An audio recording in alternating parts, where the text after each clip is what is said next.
ciudadanos y ciudadanas del mundo, Julio Martínez Pozo, con los comentarios de los temas más importantes en el Sol de la Mañana, en este miércoles 8 de julio del año 2015. Buenos días a todo el equipo del Sol de la Mañana, María Elena Núñez, Víctor Gómez Casanova, buenos días a Yolanda Martínez, Eury Cabral, José La Luz, Melton Pineda, Don Amaury Saibar, a nuestros distinguidos colegas de 5 a 7 de la mañana, Yuri Rodríguez, Humberto Paniagua, Andrés Martínez, Álvaro Camaño, Mario Díaz en los controles, en Santiago de los Caballeros, Ramón Paulino, así late la ciudad, corazón. Buenos días a Rafael Díaz, nuestro cronista deportivo, y buenos días a Manuel González Manegonte, nuestro catedrático del sector agropecuario, Helen Gil, nuestra productora, Sonia Patiño, nuestra coordinadora, a Joa Bernal, a todo el equipo de BTV Televisión. Buenos días a todos y a todas. Nos alegra bastante que ayer, al dar a conocer la desaparición de 2 técnicos del Ministerio de Agricultura, con detalles que nos ofreció el director ejecutivo de ADOCO, Julio César de la Rosa Tiburcio, pues al dar a conocer esta desaparición, esto contribuyera a activar mucho más todos los mecanismos de búsqueda y que más adelante el país recibiera la información de que estas 2 personas fueron rescatadas sanas y salvas. Nos referimos a Margarito Garrido Santana y a José Herrera, técnicos del Ministerio de Agricultura que habían desaparecido en la Saona. Se habían extraviado en la Saona y ayer se activaron todos los mecanismos de búsqueda y entonces, gracias a Dios, están ellos de nuevo con su familia, sanos y salvos. Son las 7:01 minuto. El Sol de la Mañana. El Sol de la Mañana. Señores, hay que tener mucho cuidado. El presidente del Colegio Dominicano de Periodistas ofreció unas declaraciones que ayer fueron respondidas por el Procurador General de la República, Francisco Domínguez Brito. Olivo de León, presidente del Colegio Dominicano de Periodistas, al referirse a la muerte del colega Blas Olivo, ha dicho sin ningún fundamento, que se trata de un crimen de Estado y que todo conduce a que se cometió un crimen de Estado. Una ligereza que podría dejarse pasar como tal si no tuviera las implicaciones que eso tiene. Porque aquí todos sabemos que eso es una ligereza. Aquí todos sabemos que, excúsame Olivo, que eso es un disparate. Pero ocurre que en el mundo de hoy, en el mundo globalizado, eso se asume de otra manera.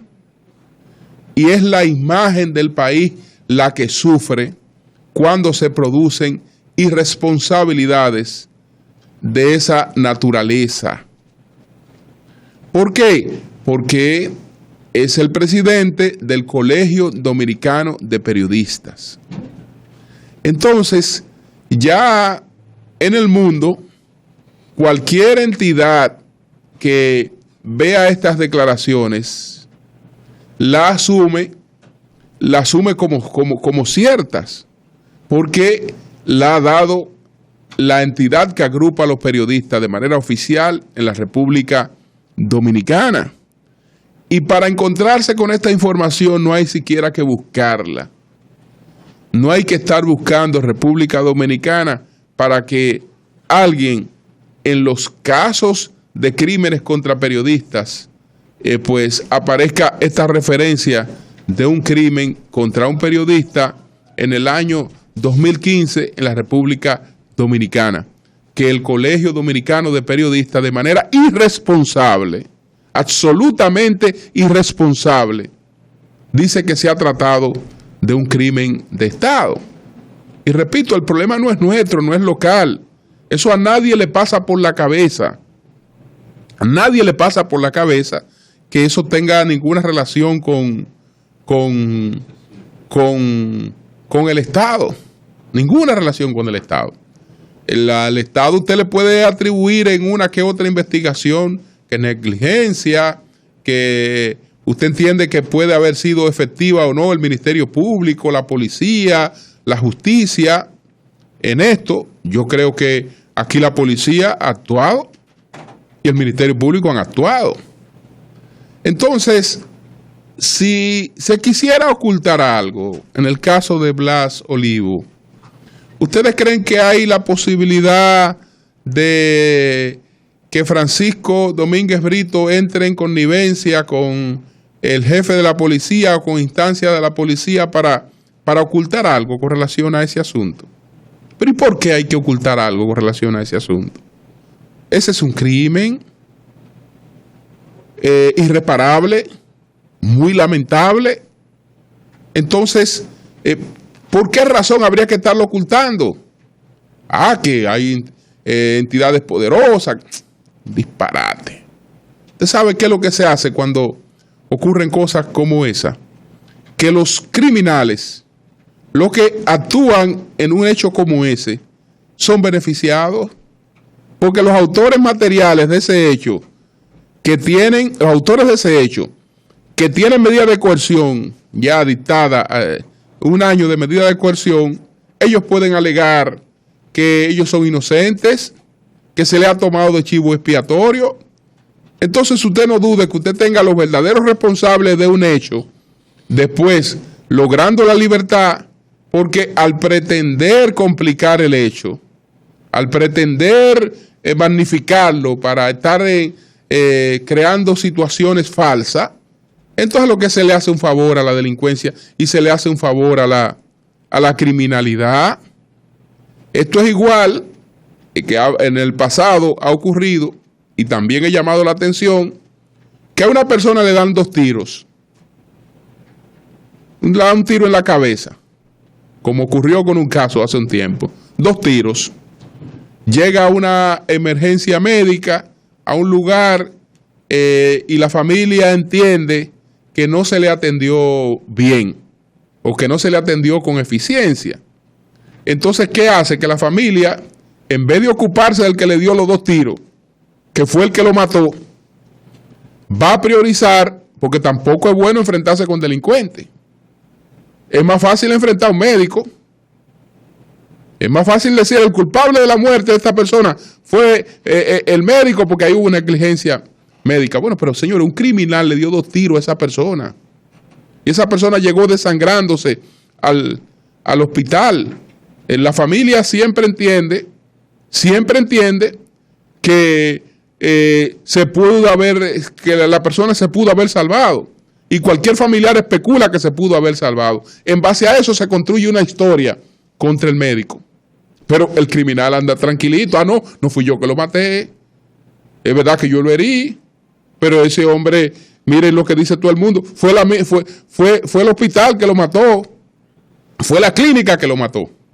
Entonces, el criminal está en mejores condiciones.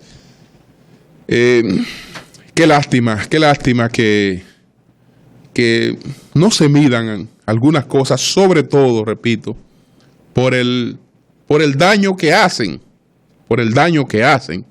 al país.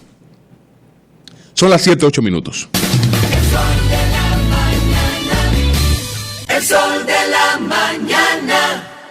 El sol de la mañana.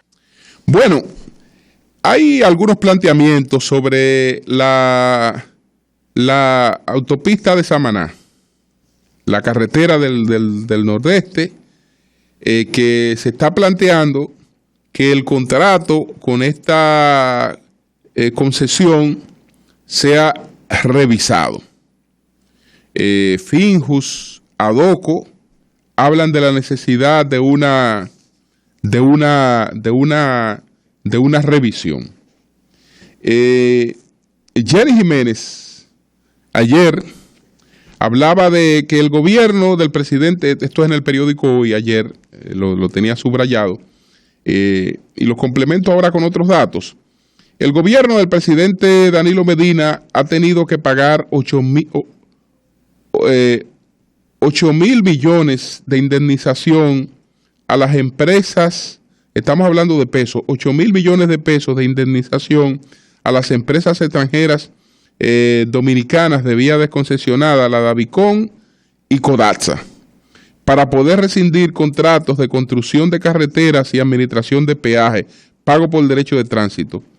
Entonces, Finjus llamó a renegociar el contrato de la autopista de Santo Domingo-Samaná, Rincón de Molinillo, Las Terrenas, para ser menos oneroso, para hacerlo más generoso para el Estado. Adoco, por su parte, dice que la empresa ha recibido 7.200 millones, eso es lo mismo, 7.200 millones, que son de pesos, que son 173 millones de dólares de los presupuestos de la nación del 2012 al 2015 por concepto del denominado peaje sombra.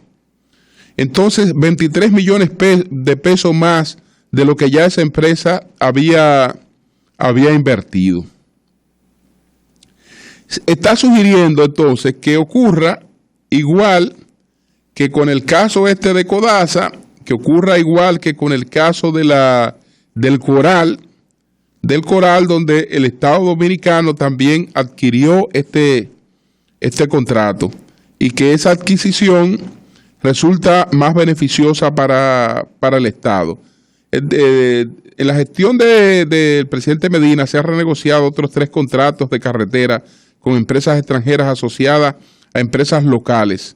Una de ellas con la constructora Norberto Debrecht con 22 millones.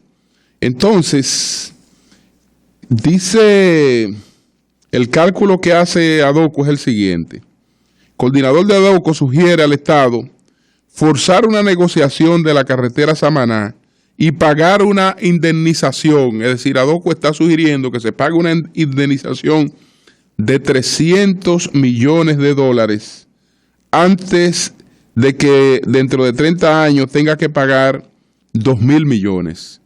Es decir, que cambiemos el pagar 2.000 millones en 30 años por 300 millones de dólares en la actualidad. Propone que el Estado asuma la operación del peaje y cree las condiciones viables de la carretera que al momento no la tiene.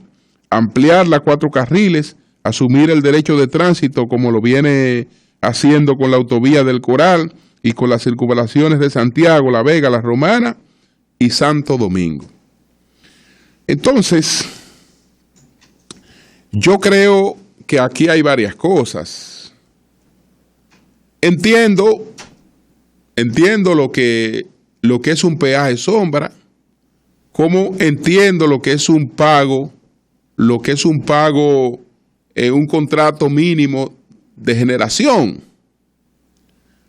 para poder concesionar una obra. ¿Por qué? Porque para lograr la concesión de una obra, la actividad financiera tiene que ser una actividad financiera sustentable, porque ninguna empresa va a conseguir un préstamo para la realización de una obra si la actividad financiera no es sustentable. Supongámonos, tengo una concesión en República Dominicana de una carretera. Esa carretera me va a generar por tránsito anualmente tantos millones de dólares. Ninguna entidad financiera le va a conceder un préstamo a esa empresa para desarrollar un proyecto en la República Dominicana sobre la base de las proyecciones. Solamente esas proyecciones tienen que estar acompañadas de otra cosa. Es decir, tienen que estar acompañadas de una garantía. Si estas proyecciones fallan o en principio no se cumplen, ¿qué hacer? Entonces, si no hay un plan financiero pues creíble, no hay préstamo. No hay préstamo, no hay financiamiento para esa obra. Todas las obras se hacen con financiamiento. Todas las obras se hacen con financiamiento y todas las grandes obras se hacen con financiamientos. Todas las grandes obras. O lo busca la empresa que lo ejecuta, pero en definitiva, detrás de todo el financiamiento tiene que estar el aval soberano del Estado. Tiene que estar el aval soberano del Estado. Entonces, el banco que va a prestar, la entidad que va a prestar, exige ese aval soberano. Ok, y en caso de que tú no consigas la generación de esos fondos que dice que va a generar por el peaje, ¿qué garantía tengo yo que te voy a hacer un préstamo de que tú me cumplas? Bueno, que la parte que no se consiga, en principio, está cubierta por un peaje sombra. Es decir, el peaje sombra puede ser más o menos oneroso. Puede ser más pequeño, puede ser más grande, puede ser más llevadero, puede ser menos llevadero, pero es una parte esencial de la contratación de una concesión aquí y en cualquier parte del mundo. Como lo es también la necesidad del aval soberano, es decir, del aval del Estado para eso, porque la garantía real es el aval soberano del Estado. Entonces, yo no critico peaje sombra por criticarlo, no. Eso, los que negociaron debieron de establecer si era la proporción adecuada, si no es, y yo no tengo los criterios a mano para decir que lo negociaron bien o lo negociaron mal. No tengo los criterios a mano para poder establecer eso. Entonces, ¿qué es lo mismo que pasa con los contratos de generación eléctrica? Ninguna empresa, ni aquí ni en ninguna parte del mundo, sobre todo cuando el Estado es que tiene unas necesidades y llama a instalar generación con prisa, con prioridades, esa empresa lo primero que va a decir es, bueno, yo para poder tener un proyecto financiable, yo necesito un contrato mínimo de lo que tú me vas a pagar mínimamente por esta cuestión, porque eso es lo que me va a dar a mí el aval de financiamiento. Eso puede ser más bajito, puede ser más alto, puede ser en condiciones más favorables, puede ser en condiciones más desfavorables. Todo depende de las condiciones y de las cosas que estén presentes al momento de la negociación. Pero esas son partes de la realidad. Es decir, no es verdad que el establecimiento de un porcentaje mínimo de compra por parte del Estado a una generadora es una estafa de por sí. La estafa pueden ser las condiciones de eso, pero no como tal, esto como tampoco lo es de por sí lo del peaje sombra. Sin el peaje sombra no hay obra, porque no hay financiamiento. Y como no lo hay tampoco sin el aval soberano del Estado. Entonces, yo creo que el Estado en otras obras ha hecho sus proyecciones económicas, en otras obras concesionadas, y ha entendido que el camino más rentable, más conveniente para el Estado ha sido el de la negociación. Si existiera la posibilidad de una negociación en ese caso, pues el Estado debería producirla. Naturalmente, estamos en un momento delicado. Estamos en un momento delicado porque el tema del endeudamiento público empieza a ser un tema sensible. Un tema sensible, pero habría que ver si en este tipo de casos se presta para una reingeniería financiera.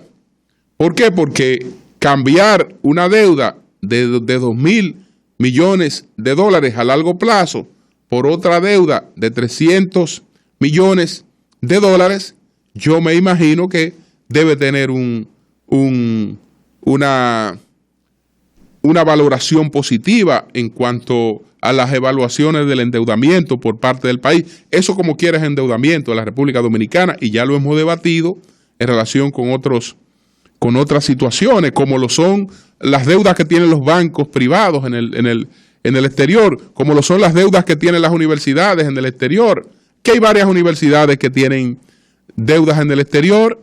¿Y quién es el aval de esa deuda? El Estado Dominicano. Si no, no consiguen esos préstamos. Si no, no lo consiguen.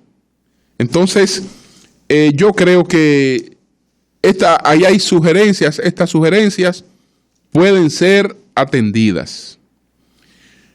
En ese mismo orden está lo de la deuda con los generadores, que también sé que el momento es inoportuno, el momento es inapropiado. El que le vaya a hablar al presidente en estos momentos de cualquier cosa que signifique crecimiento del endeudamiento con República Dominicana, el endeudamiento externo con transparencia, en el sentido de que hay parte de la deuda del país que no la asumimos como parte de la deuda del país, pero está ahí, es una realidad. Por ejemplo, estos 850 millones de dólares que se le adeudan a los generadores no son parte de la deuda, ni siquiera de la deuda pública, no son parte de la deuda externa del país tampoco. Entonces, pero son una deuda. Y la realidad es que es una deuda sumamente costosa y de corto plazo, a unos intereses, porque el problema no es que el Estado Dominicano le deba 850 millones de dólares a los generadores. Investiguemos cuántos son los intereses que tiene que pagar el Estado Dominicano por esa deuda y veamos y vamos a notar que son intereses mucho más altos lo que acaba de pagar, lo que el Estado Dominicano paga por esa deuda, que lo que el Estado Dominicano pagaría buscando ese dinero a condiciones más blandas y resolviendo ese problema de esa deuda. Pero ya eso tiene otras implicaciones. Eso no se puede dar en una coyuntura como esta, porque para eso se requeriría lo del pacto eléctrico, por ejemplo. Y eso tiene que ser un acuerdo de todas las fuerzas políticas. ¿Por qué? Porque nadie lo va a hacer para que la demagogia entonces te derribe. Oh, el presidente que me ha endeudado el país, mire que ahora mismo acaba de hacer una contratación de 850 millones de pesos más para pagarle a los generadores, vamos camino a Grecia, vamos camino a cualquier cosa, y se dirá de todo. Se dirá de todo. Cuando en el fondo, si nosotros estamos pagando un 6, un 7, un 8, que yo no sé cuánto estamos pagando de intereses por la deuda de los generadores, sí sé que es mucho más alta que la que se puede pagar por un préstamo prácticamente normal para el Estado en cualquier otra circunstancia. Entonces, aunque el problema está ahí, es mejor tenerlo ahí y mirar para otro lado. Es mejor mirar para otro lado. ¿Por qué? Porque políticamente eso sería en estos momentos suicida. Entonces, ese debate puede ser posterior a las elecciones. Pero seriamente el país tiene que pensar en eso. Tiene que pensar en eso. Señores, repito, no es que le debemos 850 millones de dólares a los generadores. Es que los generadores no pierden con esa deuda. Porque esa deuda tiene unos intereses. Si yo me dilato 6 meses, son 6 meses de crecimiento solamente en intereses de esa deuda. Si me dilato 8 meses, como quiera el dinero de los generadores está creciendo. Como quiera está creciendo. Como quiera. Si ellos están ganando dando un golpe y ganan sin dar un golpe. Como quiera ganan y ganan a altos intereses. Que otra cosa también sería la posibilidad de renegociar los intereses de esa deuda. Esa es otra posibilidad. Pero estoy hablando de temas que en esta coyuntura serán muy difícil de que puedan manejarse porque vamos a campaña política. Y no es culpa del gobierno, vamos a campaña política. O la oposición no actúa con muchísima irresponsabilidad, Miren lo que ha pasado con la aprobación del préstamo de las plantas a carbón. Ese es el préstamo que está en los contratos. No es que ha habido préstamo nuevo, ni situaciones nuevas. Ese fue el mismo que aprobó el Senado, el mismo que está en las contrataciones. Propone Vinicito, no lo aprobemos, dice Vinicito, porque hay una situación jurídica del presidente de esa empresa a nivel internacional. Perfecto, no lo aprobemos por eso. No lo aprobemos por eso. Detengamos nosotros la construcción de las plantas a carbón en República Dominicana y veamos si eso no le va a salir más costoso al Estado Dominicano que cumplir su responsabilidad. ¿Por qué? Porque todo eso está garantizado con unos contratos y hay unos mecanismos de arbitraje internacional. Y si el Estado incumple, porque esta situación no arrastra para nada, ni desconoce los derechos que pueda tener una empresa adquirido en cualquier parte del mundo. Entonces, cuando vayamos a un arbitraje, el arbitraje nos va a condenar, habremos retrasado la obra, vamos a tener entonces que perder lo que vamos a gastar en abogados, vamos a perder lo que vamos a gastar en la compensación civil, que todo eso arrastre por los daños del incumplimiento, y en el fondo también las cosas que prevea el contrato sobre el tiempo de realización de la obra, porque si eso es por incumplimiento del Estado que no se realiza, pues el Estado es responsable. Entonces, las cosas a veces es fácil decirlas, pero en la práctica lo que estamos hablando son de cosas que a la larga perjudican más al Estado que lo que lo pudieran beneficiar. Que lo pudieran vive en una casa alquilado. Yo vivo en una casa alquilado y resulta que yo no la voy a pagar porque el vecino mío tiene una acusación. El inquilino mío, el casero mío, lo están acusando de algo, yo no voy a pagar. Yo tengo un contrato con esa persona, yo no puedo dejar de incumplir. La acusación que tenga esos problemas, yo tengo un contrato. Entonces, yo al dejar de incumplir lo que me voy a perjudicar. Bueno, o voy a dejar de cumplir con un banco porque por cualquier situación. Entonces, todo eso tiene repercusiones, señores. Y la demagogia en estos días andará suelta, por lo que no pensemos en soluciones serias para ningún problema en esta coyuntura. Sí quiero saludar las decisiones que ha tomado el gobierno, y que más bien lo que ha hecho el gobierno son consolidar decisiones que ya el gobierno las venía manejando. Porque resulta que en cuanto a los viajes al exterior, en cuanto a la compra de vehículos nuevos, todo el mundo sabe cuál ha sido la posición del gobierno. Incluso yo creo que el mejor mecanismo de control que hay en este país para los asuntos de los viajes al exterior son los viajes del presidente Danilo Medina. ¿Usted se imagina qué pasa con un funcionario del gobierno que tiene una conducta distinta a la que ha presentado el presidente Danilo Medina, que sale con una comitiva lo más reducida posible, que no duerme en ningún sitio si tiene posibilidad de regresar el mismo día a la República Dominicana, con una comitiva sumamente reducida a viajes estrictamente oficiales? Ese es el mensaje que tiene todo el gobierno. Ese es el mensaje que tiene todo el gobierno, pero además de eso, eso está sincronizado con la ejecución del gasto. Cualquier funcionario que presente un viaje no justificado, que no estuviera debidamente establecido, pues sabía que tenía problemas en Contraloría. Pero estas cosas es bueno que el país la conozca.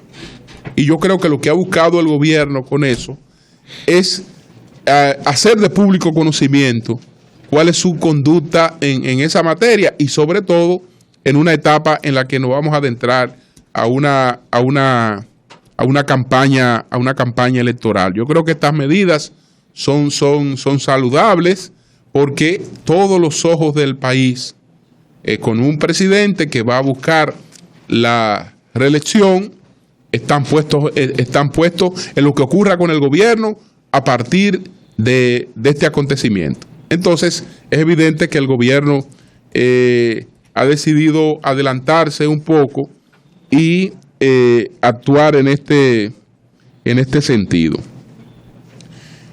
Hay un tema ahí que se me queda, pero por suerte, cuando estos temas no son, uno tiene la oportunidad de tratarlo en cualquier momento. Yo quiero, ayer dije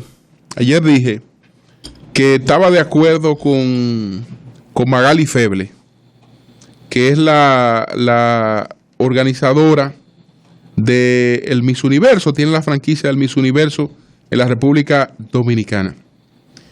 ¿Qué ha expresado Magali Feble? Bueno, que